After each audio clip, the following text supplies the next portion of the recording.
Today I'm making pork and cabbage curry.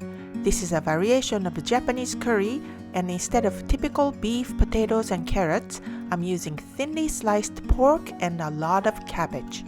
If you feel like curry but don't want to spend too much time cooking, this is a great dish for you to try. Japanese curry sauce mix is used for seasoning, so it can't be easier. Ingredients and recipe are on JapaneseCooking101.com.